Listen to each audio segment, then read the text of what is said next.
Bahagi ng dating sanitary landfill sa Naga City sa Camarines Sur nasunog. Samantala isang bahay sa Kanaman, Camarines Sur natupok naman ng apoy. Si Chris Novelo ng GMA Regional TV Balitang Bicolandia para sa detalye.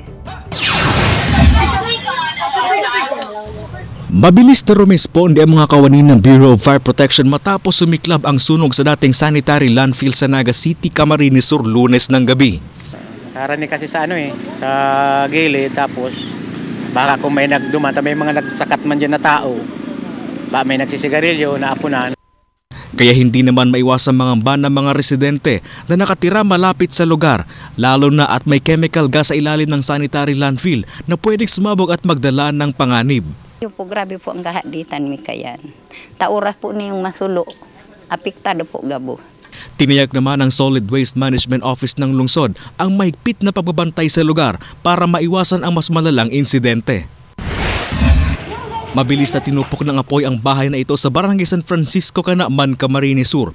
Sinubukan pa ng mga residente sa lugar na apulahin ang apoy sa pamamagitan ng bucket relay. Pero dahil gawa sa light materials at may kalumaan na ang bahay, mabilis na kumalat ang apoy. Wala namang naiulat na nasaktan sa nasabing insidente. Ang pinagdududahan is kuryente. Kuryente talaga ang kausa. Nagpaalala naman ng BFP sa publiko na lagi mag-ingat at maging alerto para maiwasan ang mga insidente ng sunog.